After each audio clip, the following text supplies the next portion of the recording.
Do you want to up your product photography and go from this to this? Then stick to the end of the video to make sure you get all the tips to get some epic product photos. Right, so what I like to do first is to get them RGB lights in.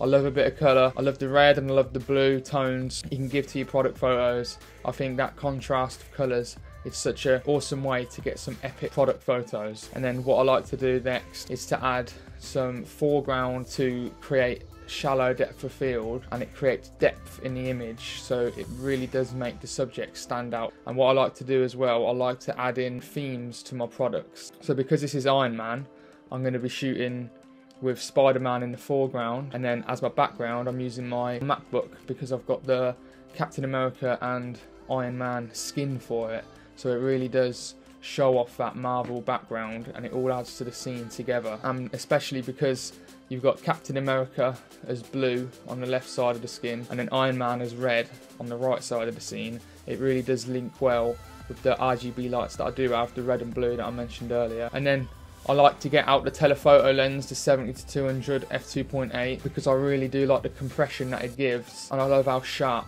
that lens is and that f2.8 aperture. You don't get a lot of the background or the scenes in, like you can't see the lights in it, you can't see any of the other stuff that I've got on my table. It's just the subject, the foreground and the background, and that's all the eye is focusing on. So I had my scene set and then I took the photo and I thought something was off. I thought I wanted to go that extra mile to make this picture even better than what it could be. So instead of just having Iron Man and Spider-Man as in the foreground and then the background, I thought let's spice it up a bit, and I started getting really into it. So what I done, I went upstairs and I got my Thanos and my Captain America pop figures as well, and I thought I'd try and make a little bit of a scene. So I thought let's try and have Iron Man and Captain America as the focus, with Thanos in the foreground and then Spider-Man in the foreground as well, facing Thanos, so it looks like all them three are against Thanos. And then I thought let's go that extra mile again, and then I went into my garden and I grabbed some plum slate just to throw around the scene a bit to add to the scene. Once you do something, you think of more ideas and you get really into it and you really want to make it